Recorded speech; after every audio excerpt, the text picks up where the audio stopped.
Welcome to the Fishing Daily podcast. In this episode, I will be speaking to Aodh O'Donnell, CEO of the Irish Fish Producers Organisation. Now, last week it came to light that Iceland and the EU were in informal talks about access to the Irish EEZ to fish mackerel. Now, in this episode, we discuss with the AFPO leader what the reaction is to this. The Irish fishing industry has been accused of leveraging the EU by attacking Norway, claiming overfishing. They also have been accused of talking about Nordic States creating bogus track records. We'll also be asking E about their reaction to this. And decommissioning, further losses of quota under the Trade and Cooperation Agreement. Where does the Irish fishing industry go from here? All this and more will be discussed in this episode of the Fishing Daily podcast. Okay. Welcome, E. Good morning, Oliver. How are you? Good, thank you, E. Last week the AFPO expressed concern over Iceland being granted access to the Irish EEZ for fishing mackerel. Does those concerns remain, and is there a suitable resolution for the AFPO? Well, we're very concerned about the proposed new relationship with Iceland. Iceland is a third country. It's not a member state of Europe. The key currency that we have in Ireland is access to our waters. We've got some very valuable stocks in blue whiting and mackerel. Iceland, for its part, doesn't have these stocks in their own waters. They fish extensively in the Faroese waters for their inflated quotas of blue whiting. And they've been fishing very much in the international zone for mackerel because they cannot catch their quotas in their own waters. So any idea about a third country coming in to get access to Irish waters is anathema to the industry and must be defended completely. Has there been any updates from the Irish government or from the EU Commission in relation to where the talks are at the moment? Yes, we've had some contact with the minister and with his officials on this issue. There's regular contact. We've very clearly expressed our views that we cannot have any form of colonization of our marine space. We're very clear on that, and we're quite satisfied that not only the IFPO, but the industry in general is unified around this position. So we're in a kind of a general contact situation. We'll maintain contact with the member state people on this issue. Now, the Commission has said that these are only exploratory talks between themselves and Iceland, and it would need the Council of Ministers to agree before any further action would go ahead. Have you had any feedback from other fishing organisations and other EU member states as to their feelings towards this? Well, internally within Ireland, we've had a lot of contact with other fishing bodies. We've discussed the issue with them. We've made a submission on the issue to the government. We've asked them very clearly to take note of the fact that the key contributor of value in this whole relationship is Ireland, in terms of its access, in terms of its resources. We are satisfied that we've got a unified position on it. It's very much an Irish issue. The access proposal, that's at an informal level at the moment, but if it is to progress, it's going to involve access to catch fish off the coast of Ireland, and this is totally unacceptable at this point. Well, it looks like very much like the fact that if Iceland gets access to the Irish EEZ, it's not going to be the Irish fishing industry or Ireland that's going to benefit from it. How does the AFPO feel about that? We feel very strongly. We have a situation where some of these coastal states have quotas that are 4 or 5 times that of Ireland. We have Ireland as part of Europe complying with a very responsible coastal sharing arrangement. We have coastal states that have set themselves excessive unilateral high quotas over the last decade. Some of these nations don't have even the stocks within their own waters, yet they set these quotas in a quota grab process. This cannot be tolerated. We need to move to a more stable coastal sharing arrangement, more responsibility, and that's a key commitment, not just for now, but for the future before we can have any engagement around any idea of access to Irish waters. There has been criticism of the Irish fishing industry's approach to the disapproval of Norway setting their own quota, and some are saying that Ireland is leveraging the fishing issues with Norway, an argument to increase their own fishing opportunities within the EU. Would that be true? We make no apologies for the fact that we're here to defend, we're here to represent. You know, as I do, that the Irish seafood sector is at the bottom at the moment. Its resilience of the entire fleet has been challenged. The resilience of the onshore processing has been challenged. We've seen no situation where there's been any form of meaningful dividend for access to Irish waters. We see a situation where third countries have fishing opportunities 4 or 5 or 6 times that of Ireland in our waters. These are third countries. So we are the main contributor of value here within Europe, and we have to highlight this. We make no apologies for it. We are here to engage. We are here to be in a situation where we don't damage relationships, but we have to call out things as we see it.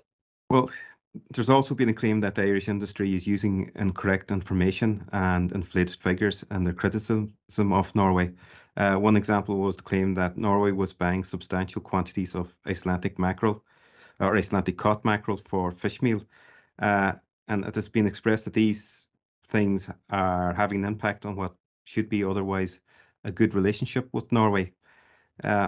What's your opinion on that? Our opinion is quite simple. We're here to engage.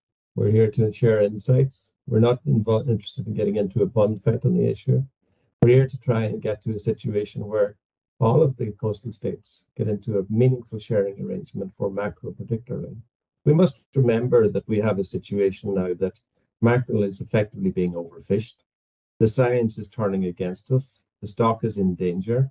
We're into a second year of TAC reduction.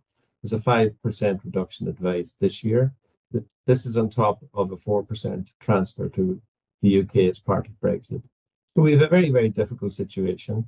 So rather than entering into a protracted discussion about what we should be doing or what we should be saying, we need to sit down and thrash out a meaningful and sensible quota sharing arrangement for these key economic species. What would you say about the allegations that has been made on overfishing and bogus track records? I'm satisfied with the data that we have seen. For example, in the coastal state situation for Norway, for example, in blue whiting, which is a key species for us as well. For the 6 years to 2021, they overshot their quotas on this species by 10% on the average. That amounted to 220,000 tonnes over that period of time. These practices need to be remedied. We need to call these out, we need to engage on the issue, and we need to move to a more responsible level of fishing.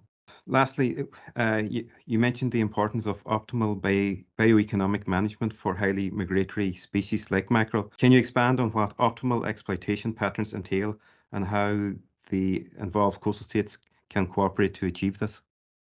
Well, it's important to remember now that for these species, for mackerel particularly, it's deemed to be a single stock. It's not a multiple unit stock, it's a single stock.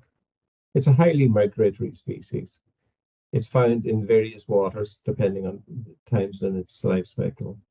We have some states that have a quota grab type situation where they claim zonal attachment for this species. These are very, very one-dimensional arguments around building bogus track record. This species spawns in our fishing waters. For blue whiting, the main abundance of this stock in the European zone is in the west of Ireland. So these are very important considerations that need to be taken into account in any assessment of how we manage the stock. The coastal states have to come to agreement how to divvy out this year's agreed mackerel quota based on the ICES advice. Norway believes their share should be increased in line with the size of stock breeding and growing in their waters through zonal attachment. In your opinion, should Ireland be backing the case? Because as we know, the common fisheries policy is deemed to be a failed policy, and it's having a huge impact on our fishing fleet. It's having a major impact on our fishing fleet. We cannot entertain a situation where Norway persists in a systematic unilateral process of quota setting.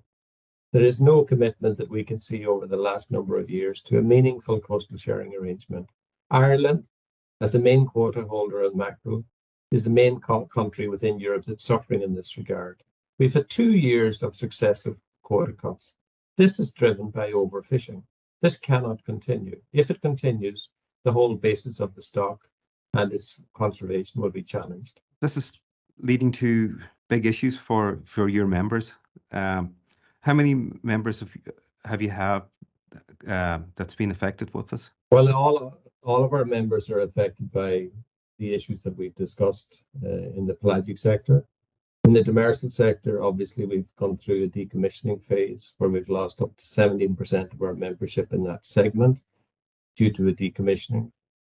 This is driven very much by Brexit. We haven't had any real rebalancing of the Brexit transfer. This is something that needs to be kept front and center in all of our discussions at EU and at national level. Yeah, it's just a disappointing result from the Trade and Cooperation Agreement, where Ireland took all the burden for the agreement. Yes. And it seems to be that, the states that said that they'd stand by us on balance have really not gone there. But it's we're in that situation now where it's not going to come back unless the proper action is taken, positive action is taken, and especially by your government. It's nearly the end of the year. Looking back, what has been the highlights and the low points of the year for the IFPO? Well, there's a lot of time, a lot of work to be done yet before the end of the year. We're heading in towards December Council. We have coastal sharing arrangements that are ongoing over the next number of weeks. It's been a difficult year for the industry. We've seen the decommissioning of up to 40 vessels in our demersal fleet. We've seen a situation where the ongoing transfer under Brexit is biting very hard into the resilience of our fleets, and we don't see any commitment by Europe or others to balance the Brexit, the adverse Brexit impacts on Ireland. We have to remember that Ireland has transferred 40% of the value of the entire transfer to the UK as part of Brexit. This needs to be addressed. The access issue is very fundamental. The only positive thing that I can say in relation to the current year is that we remain more united than ever to articulate and to press the case for meaningful reciprocation, for a levelling up of our situation, and to prevent a quota grab or a colonisation of our marine space. This will not be tolerated. Well, Lee, thank you very much for joining us and today, and we'll have you back again when there's more developments. Thanks, Oliver. Glad to meet again.